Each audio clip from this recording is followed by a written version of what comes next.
हम लोग कुछ वक्त से आपके साथ आईएलटीएस के लेटर राइटिंग को डिस्कस कर रहे हैं। हमने इनफॉर्मल लेटर्स डिस्कस किए, फिर क्या कॉमन एक्सप्रेशंस हैं जो आप फॉर्मल और इनफॉर्मल लेटर्स में लिख सकते हैं वो डिस्कस किया हमने आपके साथ। फिर हमने कुछ डोंट्स डिस्कस किए आपके साथ एक क्विक वीडियो में अपने।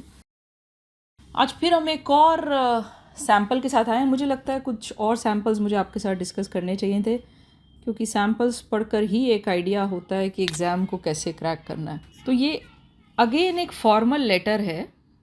The system used for rubbish या garbage collection in your local area is not working properly. This is causing problems for you and your neighbors. Write a letter to the local council in your letter. Local council को एक letter लिखिए और अपने letter में ये सब लिखिए. Describe how the rubbish collection system is not working properly. Explain how this is affecting you and your neighbors. Suggest what should be done about the problem. Write at least 150 words, कम से कम 150 words आपको लिखने हैं। तो हमारे 3 bullet points आप देख रहे हैं। Describe how the rubbish collection system is not working properly, explain how this is affecting you and your neighbours, suggest what should be done about the problem. ये 3 हमारे बुलेट्स हैं प्रॉम्प्ट पे जो आपको दिख रहे हैं, और इन तीनों को आपने डिस्क्राइब करना है। अब हम इसको शुरू करेंगे। वही 6 हिस्सों में हम बांटेंगे अपने लेटर को, ठीक है। पैराग्राफिंग कैसे करेंगे? एक इंट्रोडक्शन होगा छोटा सा, और उसके बाद 3 पैराग्राफ्स होंगे, each devoted to each of the bullet points, right. पहले हम इंट्रोडक्शन देखते हैं। I am writing this letter to formally complain about irregular garbage collection which has been causing inconvenience to the residents of XYZ colony Delhi. ठीक है, कोई सी भी colony का नाम आप लिख दीजिए, और बट ऐसा कुछ नहीं होना चाहिए जो आपकी आइडेंटिटी डिस्क्लोज करता हो, इसीलिए मैं XYZ लिख देती हूँ। ये तो हमने इंट्रोडक्शन सेट की। अब थोड़ा सा हिस्सा इसका याद कर सकते हैं, और आगे आने वाले अपने जितने भी लेटर्स हैं उनमें इन एक्सप्रेशंस को यूज़ कर सकते हैं। बहुत ज़्यादा रट्टा नहीं मारेंगे, रट्टा मारा हुआ पता लग जाता है। थोड़ा बहुत तो यस आप लर्न करेंगे, ये समझ आपको रखनी पड़ेगी। सो इनकन्वीनियंस क्या होती है? इर्रेगुलर गार्बेज कलेक्शन की वजह से। इर्रेगुलर जो मतलब अपने टाइम पे सही वक्त पे जो उसके शेड्यूल सेट किए गए हैं उसके हिसाब से नहीं हो रहा, इससे लोगों को हो रही है इनकन्वीनियंस। इनकन्वीनियंस का मतलब होता है लोगों को ट्रबल हो रही है, लोगों को डिस्कम्फर्ट हो रहा है, लोगों को असुविधा महसूस हो रही है। सो ये हो गई हमारी इंट्रोडक्शन, और इसके बाद फिर हम शुरू करेंगे अपना पहला पैराग्राफ जो जवाब देगा इस बात का, describe how the rubbish collection system is not working properly. कैसे ठीक से काम नहीं कर रहा, उसको आप अपनी प्रॉब्लम को डिस्क्राइब करेंगे। जाहिर है आप जब किसी को लेटर लिखेंगे, बात पूरी करेंगे, तो वो इसी तरह से बात पूरी होगी कि आप उसे अपनी प्रॉब्लम डिस्क्राइब करेंगे। तो ये वो है, the garbage is collected once every 3 or 4 days instead of twice a day. The problem started, the issue started when a team of employees retired. Retired माने जो अपनी किसी के एक सर्टन एज पे, लाइक जो आई थिंक नॉर्मली दिल्ली सरकार में 60 साल होता है, वो पूरा करके जब लोग सेवानिवृत्त कहते हैं, अपनी सेवा से फ्री हो जाते हैं, तो उसे रिटायरमेंट कहते हैं। Employees retired and was succeeded by newly hired personnel. Was succeeded by, ये टीम जो है ये सक्सीड की गई, नए हायर किए गए। मतलब सक्सीडेड बाय माने उनके बाद जो आने वालों को सक्सीडेड बाय कहते हैं। न्यूली हायर्ड, नए हायर किए गए। हायर माने काम पे रखे गए, नए नौकरी दिए गए। पर्सोनल माने, पर्सोनल होता है कर्मचारी।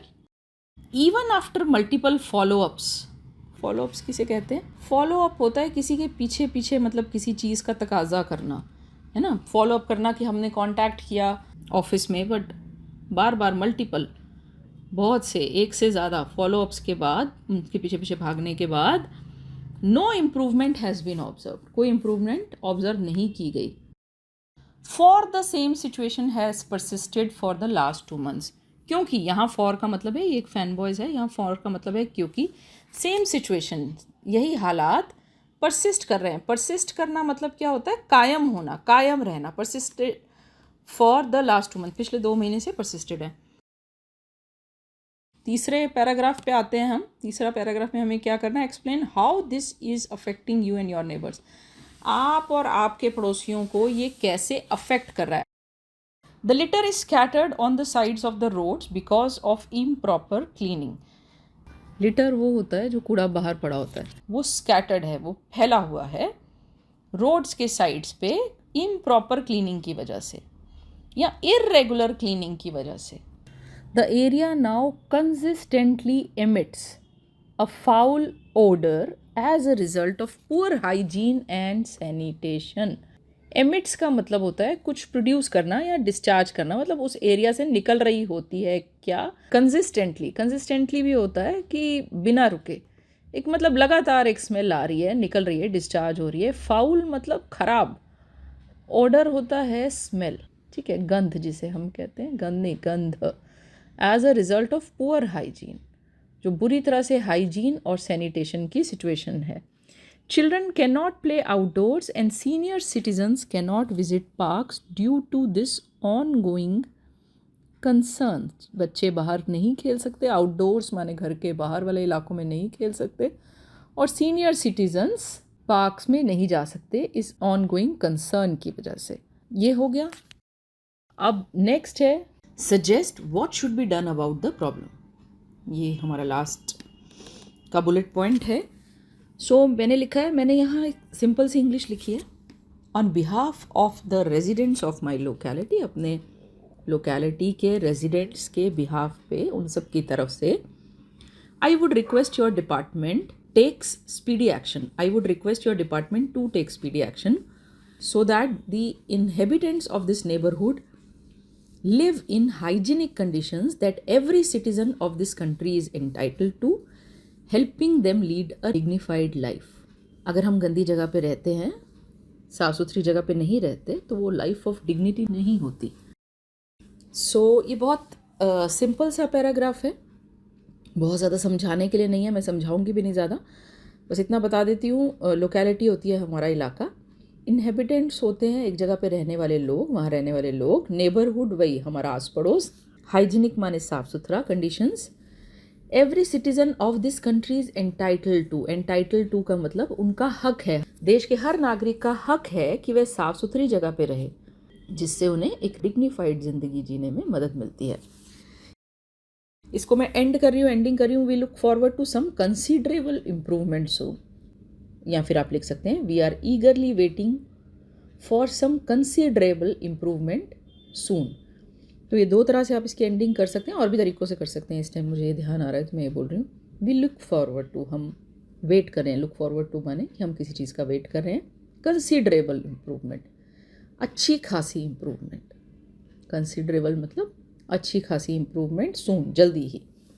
योर्स फेथफुली, और नीचे अपना नाम देंगे। तो हमारी यहाँ पर ये राइटिंग ख़त्म होती है। आई एम श्योर आज आपने कुछ इम्पॉर्टेंट लर्न किया है और कुछ गलतियाँ अब आप अवॉइड कर पाएंगे। यहाँ मैं आपको याद दिला दूँ कि हमारे चैनल पे इसके अलावा भी बहुत सा कंटेंट है, बहुत सा यूज़फुल कंटेंट है, मुझे कहना चाहिए। हमने उस सारे कंटेंट को मल्टीपल प्लेलिस्ट में डिवाइड किया है। हम आपको ग्रामर और वोकैबुलरी सिखाते हैं, ये आपकी मदद करते हैं अपनी लैंग्वेज को एक्यूरेटली लिखने और बोलने में। इसके अलावा हमारे चैनल पर ये प्लेलिस्ट है from novice to pro, building strong writing and speaking skills. यहाँ हम आपको बेस्ट प्रैक्टिसेस सिखाते हैं जो आपकी मदद करते हैं इम्प्रेसिवली और इफ़ेक्टिवली राइटिंग और स्पीकिंग करने में। इसके अलावा हमारे चैनल पे पर्सनालिटी डेवलपमेंट थ्रू कम्युनिकेशन करके एक प्लेलिस्ट है। इस प्लेलिस्ट में वो वीडियोस हैं जो आपको सिखाते हैं कि कैसे आप अपनी कम्युनिकेशन को ऑप्टिमाइज कर सकते हैं। देखिए, पहला स्टेप है कि आप लैंग्वेज सीखते हैं, आप ग्रामर और वोकैबुलरी ठीक से सीखते हैं, लैंग्वेज को एक्यूरेटली लिखते हैं। सेकेंड स्टेप है कि आपकी राइटिंग और स्पीकिंग थोड़ी इम्प्रेसिव हो जाती है। वो टिप्स हम आपको देते हैं from novice to pro, building strong writing and speaking skills वाली अपनी प्लेलिस्ट में। इसके सभी वीडियोस इंग्लिश में हैं। उसके बाद जो नेक्स्ट स्टेप है कि कैसे आप अपने कम्युनिकेशन को ऑप्टिमाइज कर सकते हैं, उससे रिलेटेड जो वीडियोस हैं वो सब के सब पर्सनालिटी डेवलपमेंट थ्रू कम्युनिकेशन हमारी इस प्लेलिस्ट में है। ऑप्टिमाइज़ करने से मेरा मतलब है कि आप अपनी कम्युनिकेशन स्किल्स की मदद से एक पर्टिकुलर सिचुएशन में से बेस्ट आउटपुट निकाल सकते हैं। ये प्लेलिस्ट आपको सिखाती है कि कैसे आप अपनी पर्सनल लाइफ को पीसफुल और प्रोफेशनल लाइफ को पीसफुल करने के साथ साथ उसमें ग्रोथ इंश्योर कर सकते हैं। इसके अलावा आपको हमारे चैनल पे आइल्स से रिलेटेड बहुत सा कंटेंट मिल जाता है। आप अभी जाइए और हमारी इन प्लेलिस्ट को ब्राउज़ कीजिए। अगर आपको हमारा मटेरियल यूज़फुल लगता है, and I can assure you हमारा मटेरियल यूज़फुल है, तो आप हमारे वीडियो को लाइक कीजिए, अपने कमेंट्स छोड़िए, अपने दोस्तों और फैमिली मेम्बर्स के साथ शेयर कीजिए। हम आपसे जल्द ही मिलेंगे अपने नेक्स्ट वीडियो के साथ। Bye bye, see you soon.